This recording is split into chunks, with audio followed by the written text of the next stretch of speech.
Nikole Hannah-Jones is an award-winning investigative reporter covering racial injustice for the New York Times Magazine. She spent the last 5 years investigating how official policy creates and maintains racial segregation in American public schools. Nikole's reporting has won several national awards, including the Peabody Award, Polk Award, National Magazine Award. She was named Journalist of the Year by the National Association of Black Journalists in 2015 and named to the Root in both 2015 and 2016. She is also a 2017 New American Emerson Fellow. She's in the process of writing a book entitled The Problem We All Live With, to be published on the One World imprint of Penguin Random House. Last year, Nikole helped found the Ida B. Wells Society for Investigative Reporting, a training and mentorship organization geared toward increasing the number of investigative reporters of color. I'm so proud to be here as a mom of 2 young kids of color, trying to choose a school for my kids, and I'm so glad that we have allies in the audience, so thank you.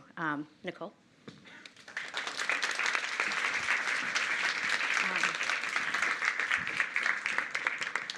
So first, I'm sorry, I didn't even introduce myself. I'm Sheethal Shobowale. I work in research here on the performance ads marketing team. And I've been here almost 7 years, so this is my first fireside chat, so send me the good vibes. Before we start, just to put this conversation in context, we'd like to share a video that WNYC produced. Everybody needs a dream, but dreams don't come true by themselves. You have to help them come true. All right, you ready?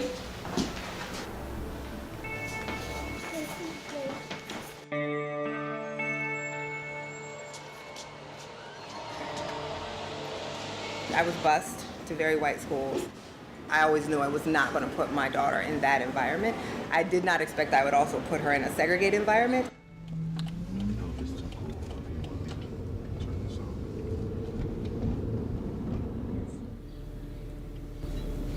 How do your friends get to school? Dante lives across the street, doesn't he? Where's Dante? I don't think Dante. Hannah lives across the street. Oh, Jacoby rides the bus. Morning, Naja. Was Sam cranky this morning? He was okay. Mad.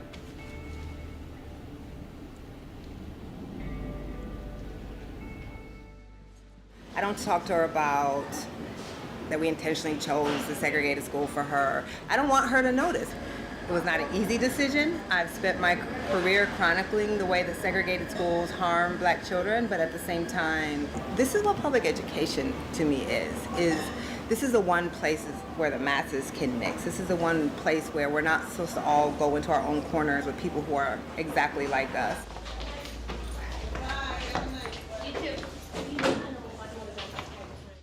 My daughter doesn't know that there's a class difference between her and her classmates. She will as she gets older, I'm sure.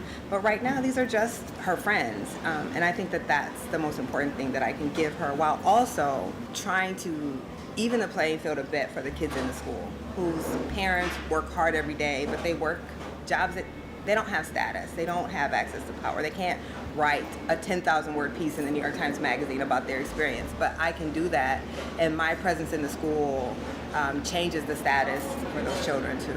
I hoped, I think like many parents, that I would be able to put her in an truly integrated school environment, but in New York City, your choices are often, polar opposites. Those of us who have choice and privilege and some power keep avoiding these schools, then we have accepted that this two-tiered system is inevitable, and I don't accept that.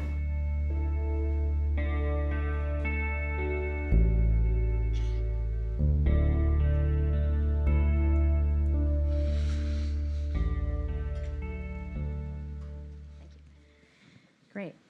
So that video really resonated with me as I have been trying to look at my neighborhood schools. I've been visiting schools for the last 6 months, and it's daunting and overwhelming. So could you talk a little bit about that process for you personally, and how you went through that? Picking a school. So I've been writing about school segregation from my very first job in journalism. I started in journalism in 2003, and I started covering a majority Black school system in the South that was also very heavily segregated. And so I knew very well what school segregation was doing to black children and also Latino children.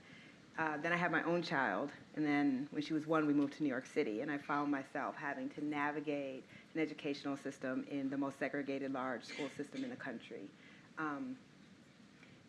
And so I decided pretty early that I was going to put her in one of the segregated schools that I write about. I did not tell my husband that, however. So part of what I talk about in the piece is how I told him that this is what I wanted to do, and the conversations that we had, and the fears that he had as a black parent, both of us coming from working class backgrounds, having worked ourselves into the middle class and feeling like one of the advantages we can guarantee our child is a good education, but also strongly believing in public schools and the concept of public schools as being this great equalizer. So I felt that I could not write about the abandonment of these children in segregated schools and then do the same thing when it came down to my choice. I think one of the things that has bothered me through all of these years are progressive people who say they believe in public schools, who say they believe in equality, as long as it's an abstract thing. But then when it actually comes to their own personal decisions, they make decisions that actually uphold inequality. And I didn't want to do that. And so it came down to, one, I usually win in my household. Just kidding, bragging, kind of. But I asked him, come to the schools with me. Let's tour the schools. Because I think a lot of parents look at the demographics of the schools, they look at the test scores, and they automatically write those schools off, assuming that there's not learning happening in those schools. And so we went to the schools, and then ultimately he agreed that this was the right thing to do. And understanding that, when you have 2 educated parents, when you have parents who make a middle-class income, the risk and the sacrifice for us is actually quite small. And maybe we're sacrificing, and maybe not, but I think the biggest fear is, well, maybe my kid won't get into Harvard. I don't think that that's what public schools are for, and that's not my biggest concern for my child. My biggest concern is that my child is like a good person, that she goes to a school that teaches her not just how to perform on a test, but about her world and about justice and being kind, and to be part of this larger community, not this bubble of community of privilege, to teach her to be a good citizenship or a good citizen. So for us, anything that she couldn't get academically in the school, we could get for her. But the sacrifice that of poor black and brown children is whether they're actually going to get an education or not, whether they're going to actually get access to the type of instruction and teaching and thinking that will allow them to graduate in the first place, go on to college, succeed in college. That's just a very different sacrifice. And I felt like my sacrifice was actually very small, but also just morally, it was the right thing to do. So I can relate to this. You should come to my house and talk to my husband, because we've been spending hours discussing this. In my life, I went to public school, and my husband went to a very fancy private school, and he says to me, that school changed the trajectory of my life. My name is Ola Tokumbo, and my dad is half Nigerian, and well, I'm middle class, but this school, the guidance that I got has now made me this person I am, and I'm struggling. I still struggle with it, and actually now I'm feeling terrible about it, because in some ways I finally have decided now I'm deciding between private and public schools, and it's very challenging for parents. So I would love for you to talk about how you would tell people what decision, when they make the decision, what should they consider in their neighborhood school and the community around. I'm in a rapidly gentrifying neighborhood, right. So that's I can't tell parents what to do, though I kind of am telling parents. And believe, I get a lot of emails from parents who are like, we're in the thick of this right now. Can you tell me the right thing to do? And on the one hand, I'm like, if you've read my work, you know what I'm going to tell you to do. And I'm not pretending this is easy. It is unnatural as a parent to feel like you're putting your child in a situation that's not giving that child every advantage. I think what my work is trying to do is recenter, do we actually still believe in a common good? do we actually still believe in the public part of public schools? Because we have allowed the language of the market, the language of capitalism to infiltrate public schools, where now it's about shopping. I deserve to shop for a good public school. But what that then means is that children stuck in segregated, struggling schools are deserving of that too. And if you're deciding between public and private, we are a capitalist country, and I can't tell you that if you want to pay for an education, you could pay for an education. But if you're one of these proud public school parents, but you are only public school parents if you can find very particular schools that advantage your children within a publicly funded system, I think that that's morally wrong. I actually think that that's antithetical to what public schools are supposed to be. So to me, I think that if we are going to say that this system is unjust, we can't at the same time do things that maintain an unjust system. And that's going to require sacrifice. What we want is to still get, and we talked about this on the phone, right? We want, or sorry, Google Hangout. We want to simultaneously advantage our own children, but have equality for other children. Those two forces oppose each other because you can't at once have advantage and equality. Equality means that you're gonna, if you have a lot, you're gonna have to give a little bit of that up so that someone who has a little has the same thing as you. So I think we need to figure out, do we really believe that? Is that what we really want? And then if we do, then it can't just be about, I love the idea of this, but I really need my child to get into Harvard. I think it has to be about understanding that even when I have gone into the segregated school, I still have every advantage over those families.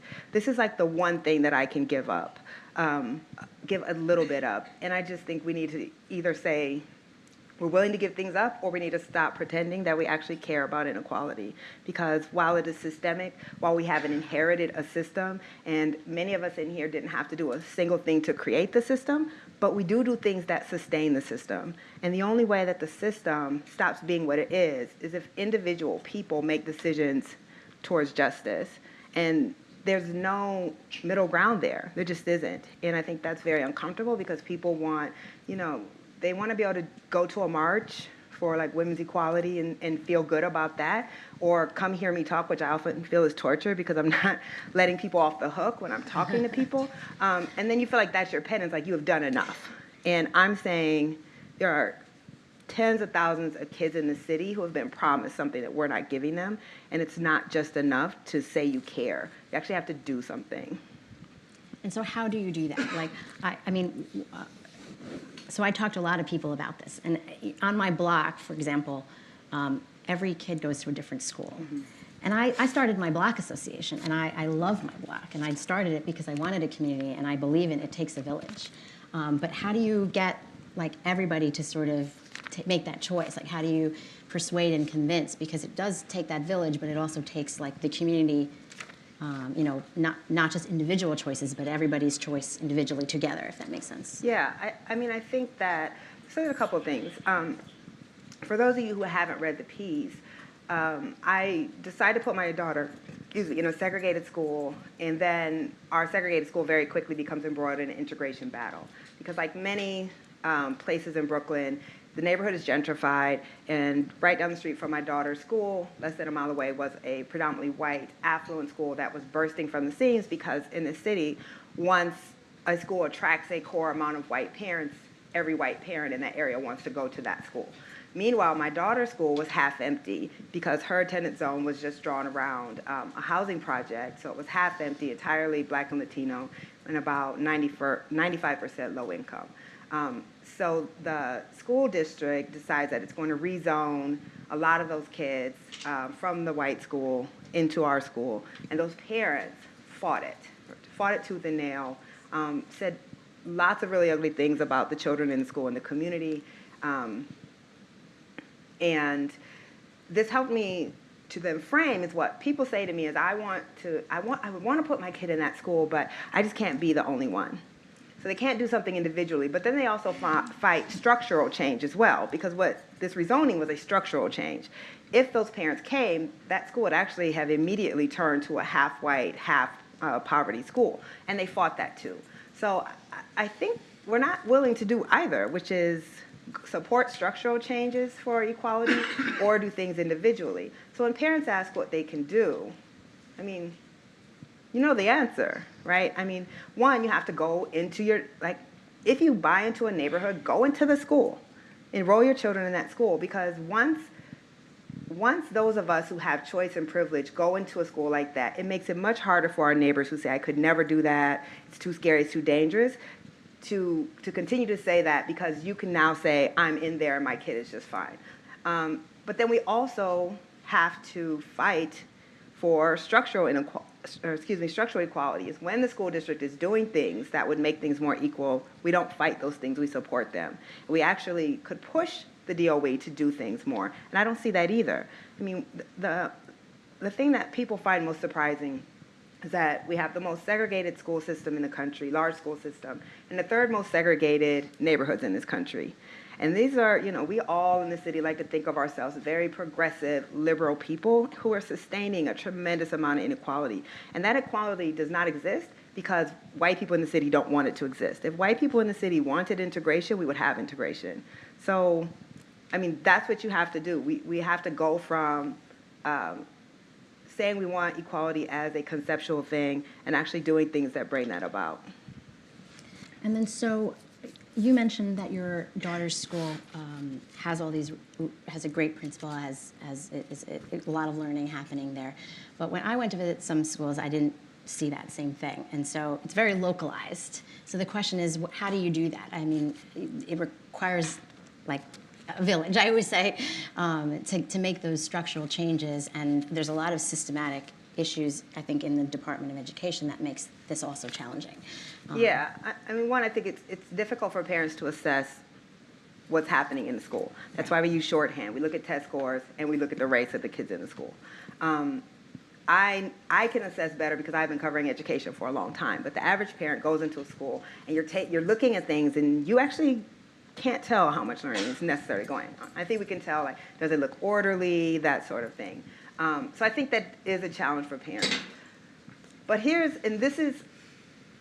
let me say, I know that I am asking for a hard thing, right? I know if white parents could just go into a school and everything about the school is functioning at the highest capacity, segregation would not be a problem, right? Segregation is a problem because once we have warehoused Black and Latino children in a school, we don't do certain things. They don't get the best teachers. They don't get the best administrators. They don't have the best resources.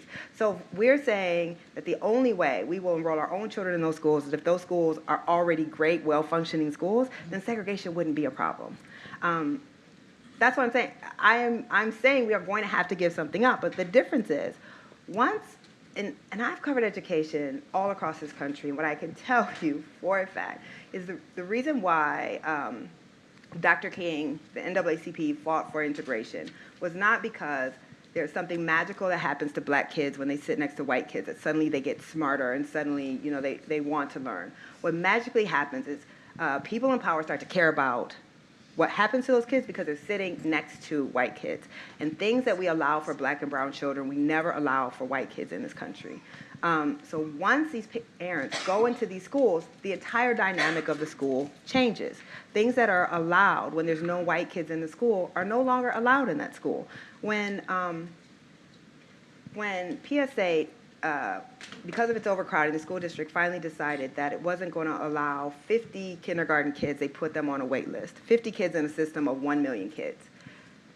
I cannot tell you how many elected officials, so you had city councilmen, you had state assemblymen, you had the comptroller, all of these people were coming to every single meeting those parents had about 50 kids getting waitlisted in a system of 1 million. That tells you how power works in this city and in this country, that those parents whose kids still had a spot in my daughter's school, which is a perfectly fine public school, could demand that. I don't know what the poor, low-income parents in the Farragut houses whose children go to my daughter's school, I don't know what they could do that could bring elected officials from Albany to attend every meeting that they're holding on an issue. That is what integration does, is it gets people, it ties the fate of white children and Black children together And that is how black children and brown children end up getting an equal education. And as long as we're able to keep them over there, I mean, I remember when I first started writing about school segregation, some of my coworkers, because, you know, lots of white folks, when they moved to New York, they moved to Brooklyn, they moved to Park Slope. And they moved to Park Slope because they're told this is where you move if you want to get to the good public schools. And they're talking about PS 321. And they were telling me how, like, these schools can't be segregated in New York City. Like, my daughter's school is so diverse. And I'm like, yeah, because your daughter's school looks nothing like most of the schools in the city. And that's how segregation works, is it makes it invisible what it is like for other kids. It makes it invisible what's happening in other neighborhoods. Because when your school looks like the United Nations, you can then delude yourself into believing that that's the experience of every other kid. But in a school system that is heavily segregated, in order for some of these schools to look beautifully diverse, that means all the rest of the schools have to be entirely black and Latino and entirely poor. That's a really long answer, but it's a really long answer to say we're not going to fix this problem by not making a personal sacrifice. And honestly, I don't think the sacrifice should be black, middle, and Latino middle-class parents who ourselves have just worked ourselves out of being working class or poor, who generationally have no wealth because of this country's history of discrimination. The burden should not be on us because we didn't create segregation and we actually cannot undo segregation. But with that said, we also can't shirk our duties to our communities either. And so I think what you're saying is we all should be allies. I would say that's something that I come to this is as allies, if we can give up something. I think we have to be more than allies. We have to be actors. I think there's too many allies and not enough actors. Mm-hmm. And I'm just going to, yeah. I think that's true. I think one of the things I hear people say is, well, I can't put my child in that school, but I promise I'll support that school. But they don't, right? Because we all have to be invested in things to care about them. And we say we care about these kids, but I don't think we show that we do. And so I don't think it's enough to ally ourselves with the right cause. I think we have to act.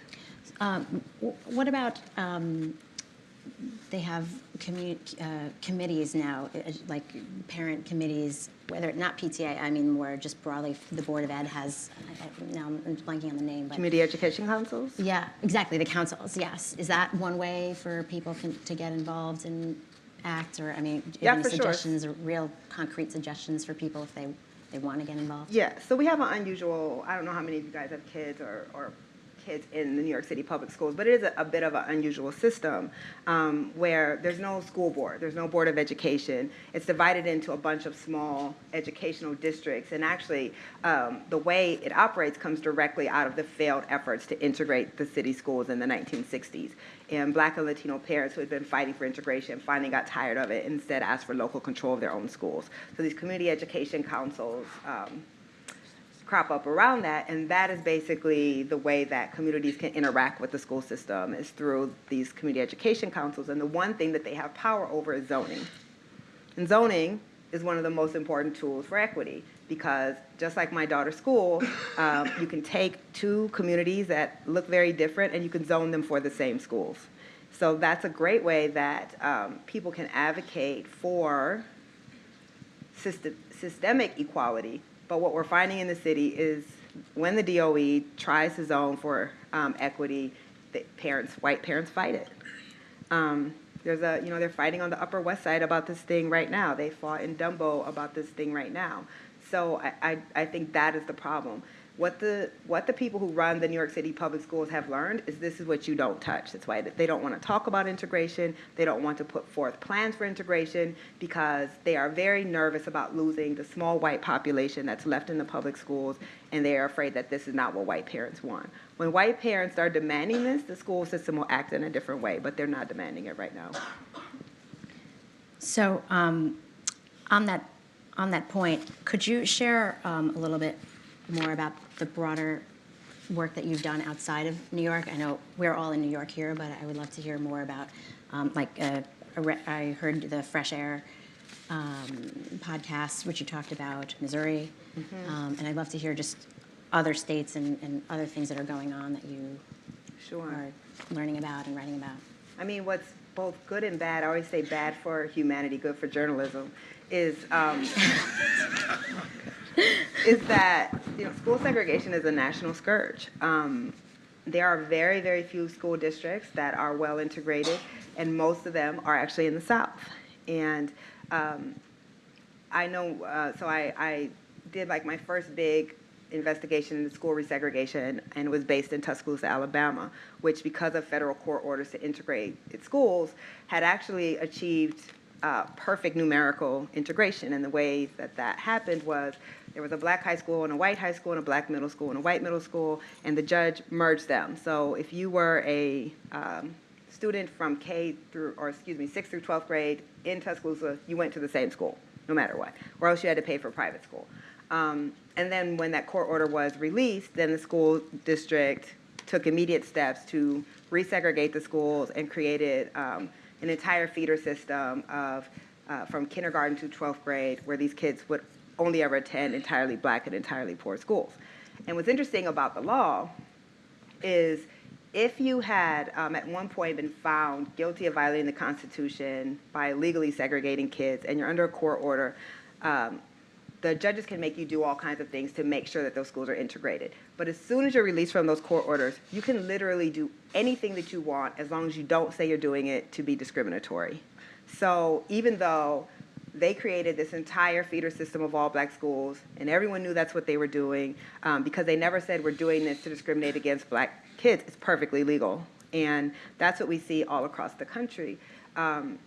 The main way that schools are segregated is either between school districts. So New York City has a very small white student population because of white flight, and so most of the suburban districts are heavily white, and the cities aren't. So in the north, most segregation is actually not within a district, but between school districts, even though in New York City, our actual school district is very segregated too.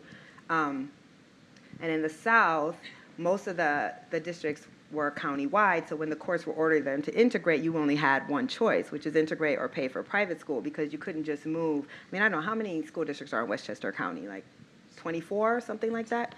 In the South, there was one per county, so you couldn't just move a couple miles up the road to a white community and avoid integration. But in the North, that's largely the way that it was accomplished.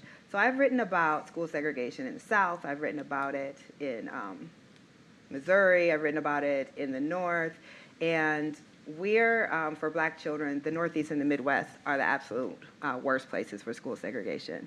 And not the South, because the South was forced to integrate by the courts, and it did so when it was forced to. In the North, there was very little court-ordered integration, and we've just refused to do it. And aren't some of those orders expiring or coming? Yeah, most of them are expired now. Or not expired, but school districts can go to the courts and get them released. And the kind of sad and ironic thing about it is they can get them released without really having integrated.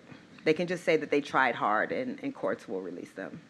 So I want to make sure that you guys have time for your own questions, so please come to the mic if you have some. Okay, good. But before I do that, who's doing it well? Like you mentioned in the South, and you talked about busing in your video, and school choice in New York City, I feel to me now just moves people around, and so people aren't going to school with the folks in their neighborhood, and I do think there's something really like magical about the kids on the same block going to the same school, but because of this segregation of our communities, we have this issue, and so we need to move people around, and the choice actually helps with that sort of, but I would love to hear your thoughts on this. So, in New York City, school choice doesn't tend to help with integration. What school choice does is it allows white and middle class parents who are in neighborhoods with segregated schools to get away from those schools.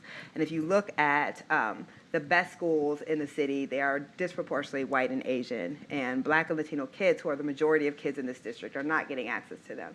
And so this is how, so choice has this like nice veneer of it's an equal system, and it allows everyone access to all of these schools. But some of you may or may not know, the best schools, so specialized high schools, you have to take a single test. A test that the Department of Education admits that what's taught on that test is not taught in most of the schools that Black and Latino kids go to. So they are testing on something that's not actually a curriculum that's not actually being taught. I feel the same way about the G&T. To Black, right. G&T is also allows segregation within integrated schools. So G&T is very heavily white and Latino, even if the schools are, white and Asian, even if the schools are Black and Latino. Many of the best middle schools and high schools, you have to apply. You have to apply in person during school hours. You have to submit a portfolio, and then you get selected into these schools. So that's not equal choice, particularly when we know we have a very segregated, unequal educational system where kids are coming out of high schools where they don't know how to build a portfolio. No one's prepared them to build a portfolio. Their parents are working hourly jobs where if you're forcing them to apply in person at 2 o'clock in the afternoon, that means they're losing that $8 an hour that they need to pay their kids because they're making poverty wages. So choice here has largely served to benefit white and middle class, but gives a veneer of equality when that's not how it functions. And what happens is that most low-income Black and Latino schools end up going to their neighborhood schools by default, because they are not getting access to those other schools, and they stay in their neighborhood schools, which are segregated and often low performing. I'd like to take some questions from the audience. I'll start here. Hi there. Thank you so much for coming to speak with us today. I really enjoyed reading your article, and it caused me to talk about it with a lot of my friends. And I was pretty shocked to hear very liberal people say, it's not my place to care about school segregation. I'm not a parent. And, you know, I feel like people who don't have kids also have a stake in the game, right? Because we might become parents, and in 10 years, you know, personally, I don't want to face a decision like you had to face. I don't want to live in this system. But it does bring the question, what can, like, childless people do, right? In some ways, it seems like maybe we're better. It's easier to fight systemic inequality if we don't have, you know, a child who's affected by it. But what can be done, especially in New York City? Thank you. Yeah, so one, I mean, this is what I'm saying, like, do we believe in a common good? Because a common good means I don't fight for things only because it will benefit me. I fight for things because I think it is for the good of our country, and it is for the good of my neighbors. One does not have to be a woman to fight for women's right to liberation. And we expect that men will join this struggle, even though it may or may not affect them directly. It's the same thing with Black Lives Matter protesters. Like, it can't just be Black folks protesting injustice against Black Americans. Other people should have a stake in this as well. So I think what someone who doesn't have children would do is the same thing that someone who does have children should do, except you don't have a child to enroll in the schools.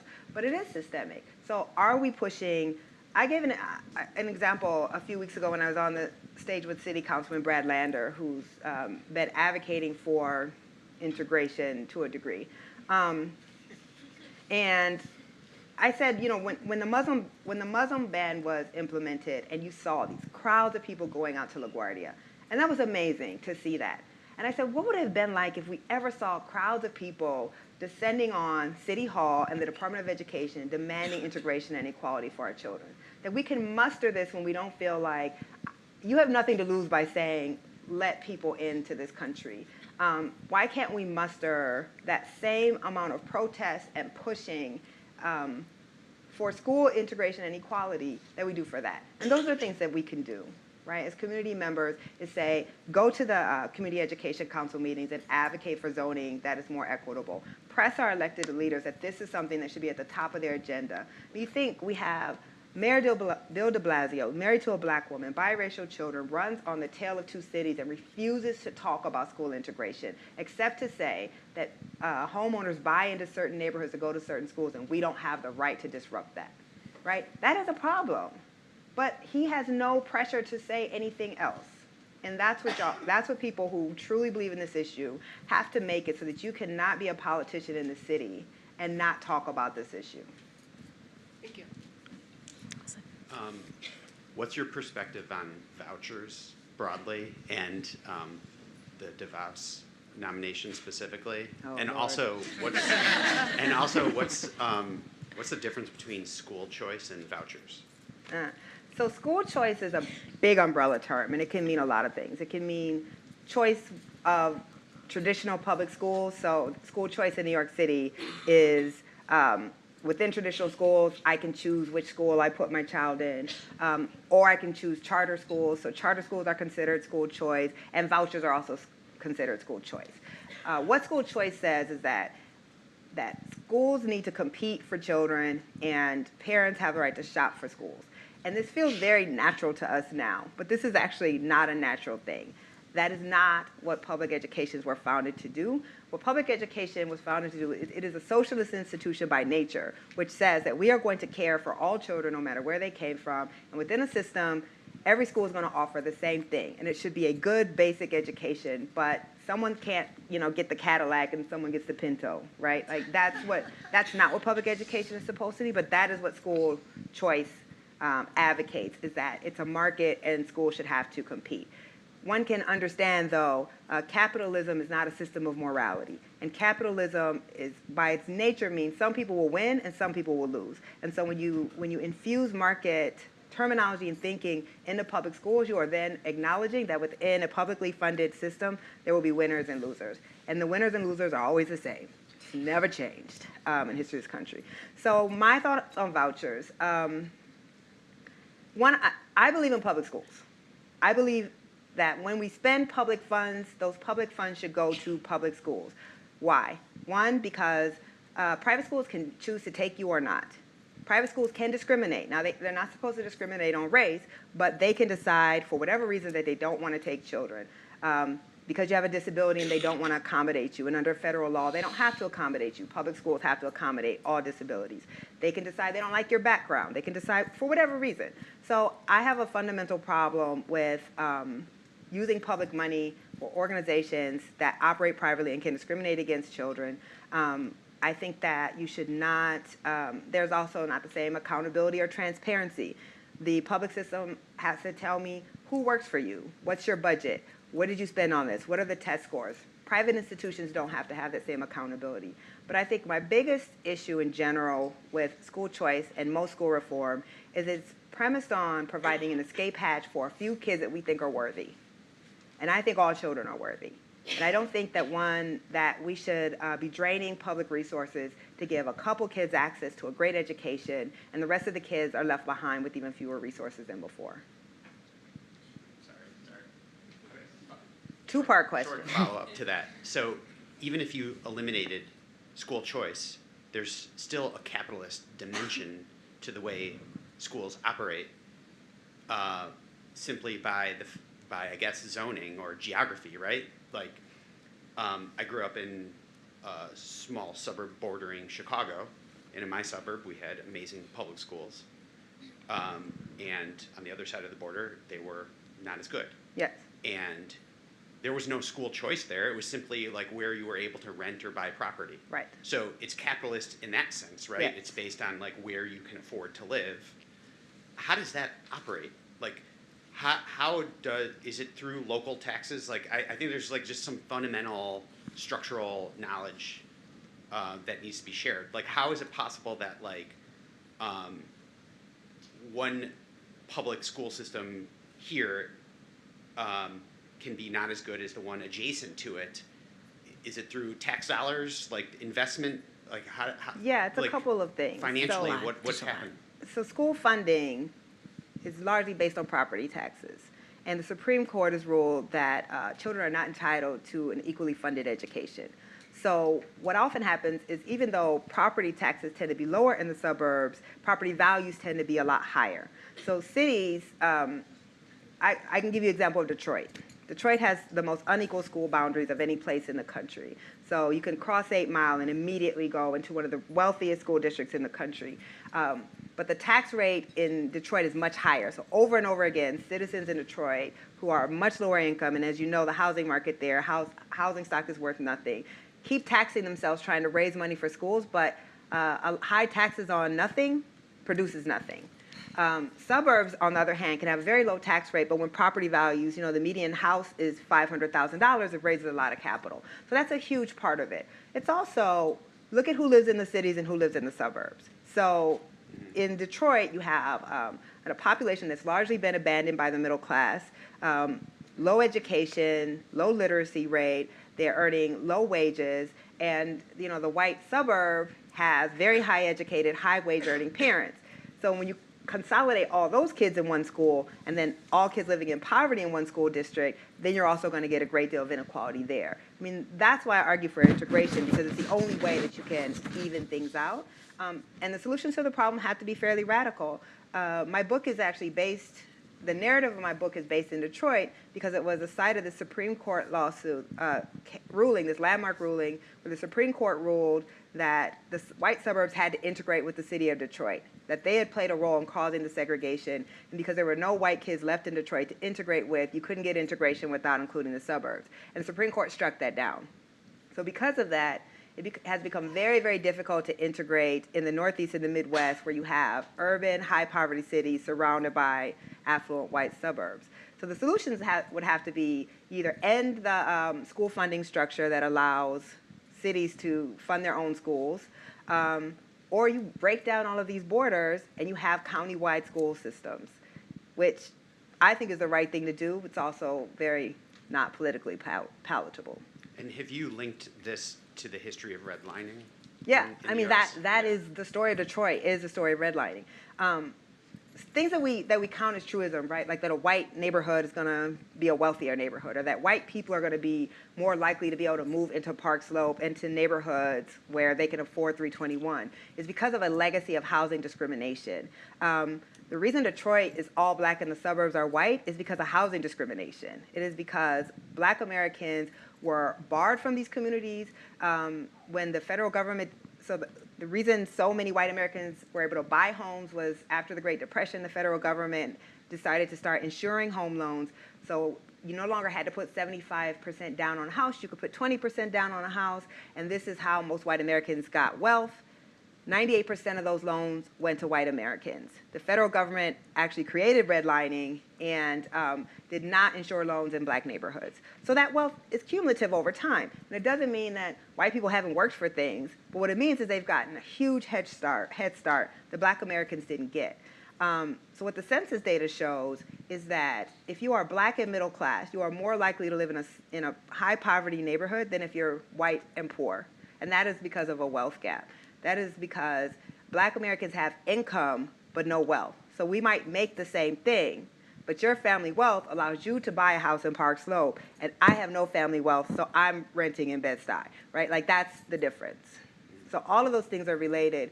That's why my good friend Ta-Nehisi argues for reparations, right? Is because we had, in the 1960s, we passed civil rights laws that say, okay, from here on out, you could no longer discriminate. But we never made up for that past discrimination. And if you don't make up for that past discrimination, then the inequality just replicates itself. I'll be honest, I hadn't even heard of redlining until I started reading Ta-Nehisi Coates. Yes. So. Yeah, it's one of those things where you see all this inequality, but we've never learned in school, or no one's ever taught us how it's created. So then that's how you get the myth of, well, if they just worked harder, if they just wanted it, they would have it. And we don't understand that so much of this was created, and it was created by our government. Oh, hi. Am I answering too long? No, this is great. This is amazing. I mean, I would also add what I noticed in my search was the opportunity to raise money to for the PTA Of course. and I mean that was it was a huge difference. You could have a gala, or you could have a bake sale. Like there was a huge difference in the opportunity to get that extra money too. Because there actually is there's federal funding available to high poverty schools. It's called Title I dollars. And so it understands that just giving, if you're going to have a school where every kid is poor, just giving that school the same thing as a school where most kids are rich is not going to be enough. The problem is that little bit of money can't outdo the financial power of white middle class folks to raise money for their schools. So at my daughter's school, our PTA in a good year would raise $2,000. As you all know, some schools, including PSA, can raise hundreds of thousands of dollars a year, and some schools raise $1 million a year. And that all pays for all of the extra things for kids who already have everything. And one of the things that I heard over and over from PSA parents was, we can donate $20,000 to the PTA because we're still saving $20,000 by not paying for private school. So we have allowed a system where certain parents are getting a private school education on the public dime, and then they are able to infuse those resources into the school because for them it's still a savings. And that is why they don't want integration. They don't want to give that up. They don't, and they threaten, right? What they say is, if you force our kids into these schools, we will pick up and put our kid in private school or we'll move to Jersey. And so they have this kind of ransom over the school district because I understand why school officials, you don't want a system that's entirely Black and Latino, entirely poor. You do need to hold on to enough of the base of people who have power and influence in the city.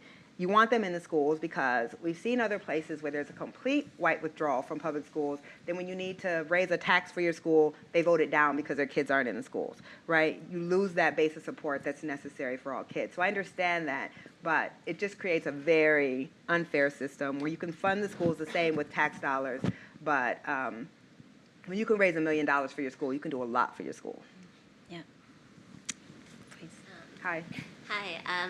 So I first just wanted to thank you for being here and also for your article. I read it when it came out, and it's like just one of the most like devastating and impactful things I read. And I'm glad it was thought devastating. Of it. That was my plan. No, That was my honestly, plan. just to see it was to see like the promise and the progress that was being made and was like consciously undone. It's Yeah. Something that's really stuck with me, and I think of it often. So I'm a mom of a kindergartner in New York City Public School. In District 14, Williamsburg. Just a very progressive area. It's one that has changed radically in like the last 5 years. Like, the parents I know who have 10-year-olds, they sent their kids to schools in the East Village or they sent them to private school. Now everybody goes to public school. All of the moms who are all the yuppie moms, or everyone's in the local public schools, and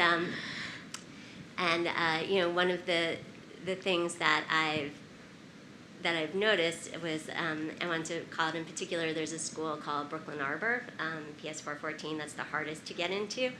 And it is still primarily Black and Latina, but it is, what happened a few years ago was a new principal came in, and she sort of sounded all the right notes for a progressive community about being progressive, and she said we have like a lot of social emotional education, and we have they started a rooftop garden and recycling, and sort of like hit all the like notes that like this community of parents wants to hear these days, that affluent parents want to hear. In fact, the highest performing schools in our district are under-enrolled in terms of test scores because that's not what people are looking for right now. So really with very little money, they became the most sought-after school. They are integrated. Whatever lack of integration exists is not for like lack of white parents wanting to send their kids there. It's because they're not zoned for it, and it's just very hard to get into. It's a smaller school.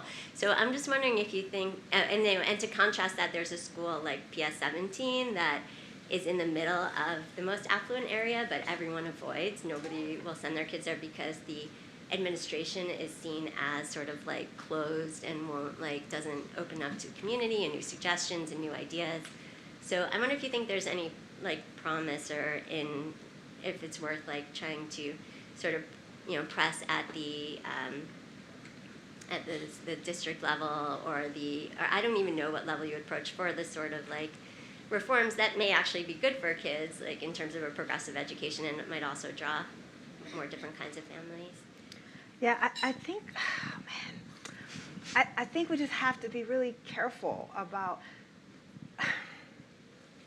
I think that principals, and I would imagine a lot of these principals in these schools are Black and Latino, feel very protective of their kids when white parents come in with their great new ideas and are immediately like, this school seems good, but it would be so much better if you do the things that like we want. And I hear this, I hear this all the time where they're like, oh, we didn't like that school because they just didn't seem open to us. And I'm like, you can't just show up one day and immediately expect that these administrators who have been working with this population for a long time need to, because you're so much more enlightened. And I think that is often how it's presented. I mean, I can tell you that battle we're having at our school right now.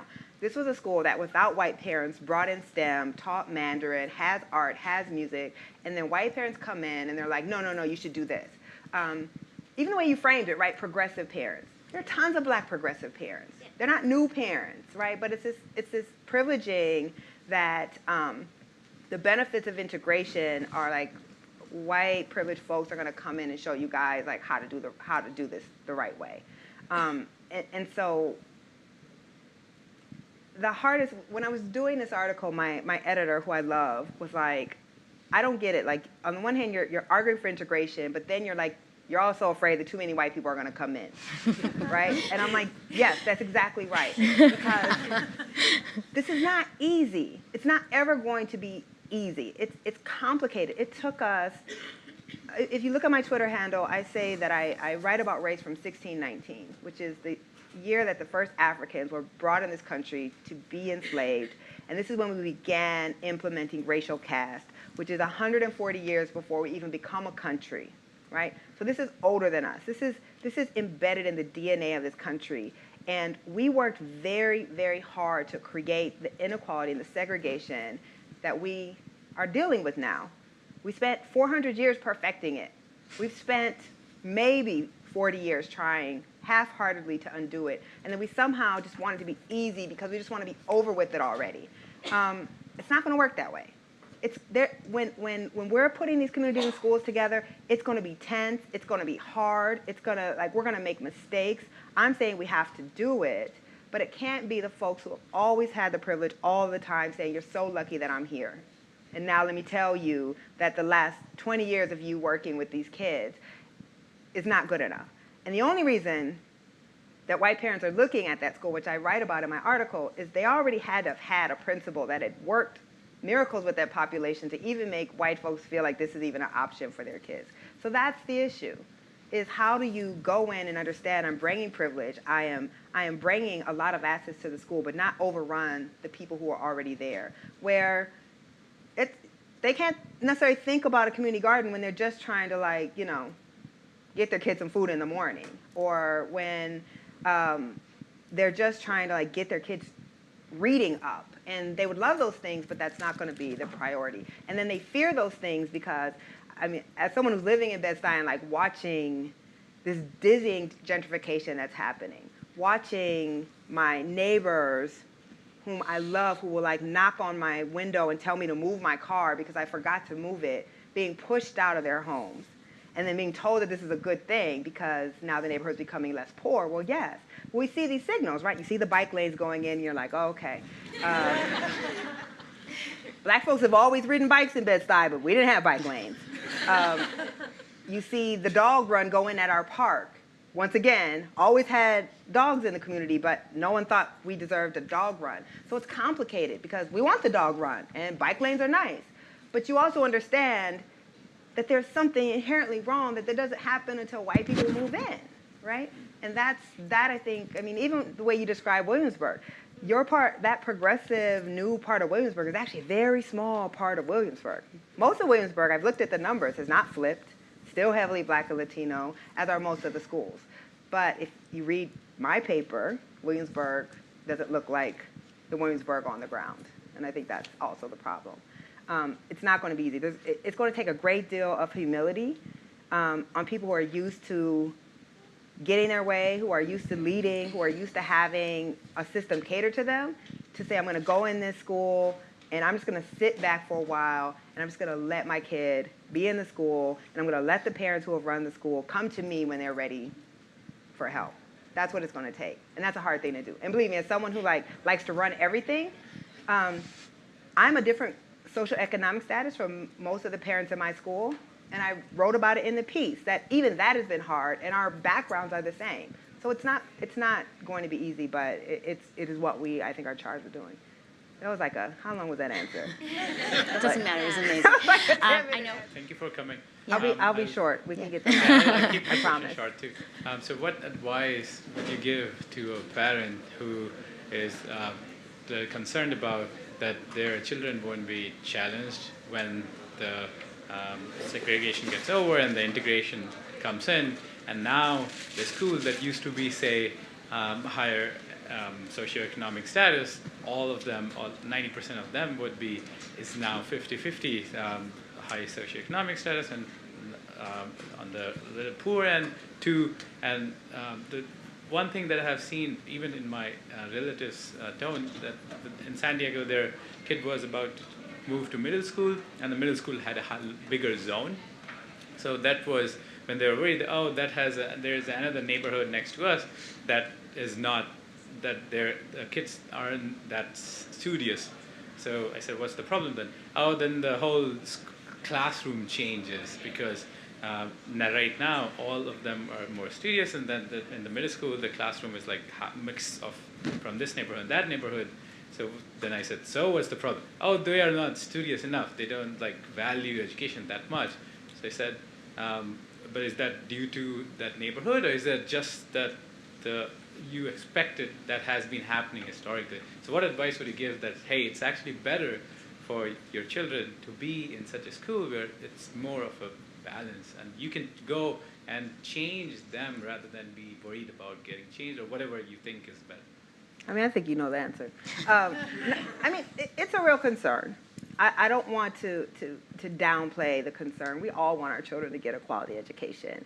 We don't want our children to be harmed by our decisions. What the data shows is that white kids, and I don't know what race your friends are, but Asian American kids, unless they're coming, Asian American kids, if they're coming as refugees, their test scores and their experience actually very much mirrors that of Black and Latino students, but majority of Asians in this country are coming, their parents are coming on an education visa or a work visa, or they're already, second or third generation. The data shows that their test scores, if test scores are the measure, don't go down. And that actually integration is great for our ability to think things, to problem solve, because as you know, if you're working with a group of people where everyone thinks the same, then you're all thinking the same way of how to solve problems. And it's actually that diversity that makes us smarter. I think fear is a hard thing to overcome, but I think parents need to understand, one, a lot of how well your kids are going to do, if you're privileged, is in the home. For lower income people, they're much more dependent on what's going to happen in schools than in the home. And your kids are going to be fine. I don't want my child in a bubble, right? Like, I don't live in a neighborhood. I could afford to live in a neighborhood that's not low income, but this is like the real world. And my child's not better than her low income neighbors, and they have a lot to offer. And I was a kid who was bused to white schools. And sometimes my parents made so little money that we were on free and reduced lunch. I was not dumber than those kids because I was poor. And when people say that families don't value an education, I have never met a family who did not want their kids to get a good education. They may not speak the same language. They may not talk about it in these like high terms that we talk about it in, but I've never met a family who didn't want it, and I never met a kid who didn't want an education until they'd been in schools long enough that show them that we don't care about their education. So I think what I would say is you have to, if you don't believe in the common good, fine, right? I'm saying let's be honest. You either do or you don't, but if you do, then it's okay to go into those kids' schools. And if you have a good teacher, teachers who are good know how to differentiate instruction. That's how my daughter's school is. There's some kids who are more advanced. I remember this when I was a kid. We had like lions, tigers, and bears. And there were 3 groups. And they were grouped based on how advanced they were. And then the teacher would spend time with each group during the day providing different instruction, and then most of the day we'd spend time together. Those are the things that you're looking for. But I don't think I can ever, calm the fears of a parent who's like, I know if I put my kid in this school where every kid is high achieving, and that seems very attractive, but I think that test scores are actually a pretty terrible measure, and I think we need to stop believing that kids who are struggling a little bit are not as valuable and as capable. That was like 5-minute answer. No, you're actually, you had a long preamble, so that was like 3 minutes. Long question, long answer. Okay, how about last one, since we're over time. I was wondering what your thoughts are about magnet schools. I went to a magnet program in a school in the suburbs of D.C. that was very diverse, to use your phrase, a UN model nation kind of a thing. Admittedly, the classes within the magnet program weren't nearly as diverse, but the school itself as a whole was. So what do you think about magnet programs as a potential solution? So magnets are complicated. So what magnet schools are, they're traditional public schools, but magnet programs started as a desegregation program. And they were typically, magnet schools were placed like within segregated black communities, and then they would put a really fabulous program in the schools, hoping that they would then draw in white parents voluntarily. So my problem with it is the whole premise is that if you want white parents, you better create something really good. And otherwise, you know, they won't come. But what is that saying about like the kids who are in that community and what they deserve? So I think like fundamentally, I have a problem with the way that we privilege white parents and the message that it sends. But I also feel like this is really hard. And if you're trying with a magnet school, I'm not going to put a community down for doing that. But it's just not a systemic answer. And a great example is Hartford, Connecticut, which because of a state court order had to integrate, and it created this system of magnets and to draw white kids in from the suburbs. And the magnets are like amazing. Like there's one that has a planetarium in there. Like they spent millions of dollars on these magnets to draw white kids in who had a perfectly good education in their own backyards and were only coming because what they were able to get through this magnet program in the city was better than what they could get, but they were getting good education anyway. And so half of the black kids in Hartford can go to the magnet, and the other half of the black kids get nothing. They don't get integration, they can't go to the magnet, their schools are terrible, but in the name of integration, this is the system that we've created. And they actually deny black students. They hold seats empty to keep a particular racial balance. So there's actually, in some of the schools, empty seats, and the black kids in the district can't go for racial balance. And that feels wrong to me, but I'm also like, they're at least trying to integrate, and that's where I say, like, there's just, this is being recorded, so I shouldn't say this. And anytime someone says I shouldn't say this, and then they say it's a bad idea. But the system is, the entire system is designed to produce what it's producing. And that's what my book is going to argue. Like, our schools are not broken. Our schools were designed to favor white students and to provide black and Latino students, and I mean historically, going all the way back to the creation of public schools, to deny black and Latino students an equal education. And so everything that we do is functioning around that certain people have choice and options and others don't. But I think for you, I mean, I don't know, was it a good experience? Yeah, it was a great school. Right. So I think for so many white kids, our intentional integration provided for them the opportunity to attend integrated schools that they probably wouldn't have before.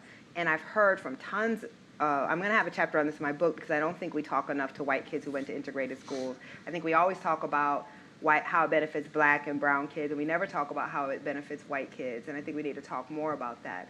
But I think overall, magnets also replicate inequality, and that you're building these fabulous schools just so you can get white kids in there. And didn't the black kids who are already in that neighborhood deserve those kinds of schools too? Thank you. Thank you. Nikole, I want to thank you so much for this. I wish I could read your book like tomorrow. I wish it was I written can't by wait till tomorrow. 2019. No pressure. But thank you so much for being here. Thank you.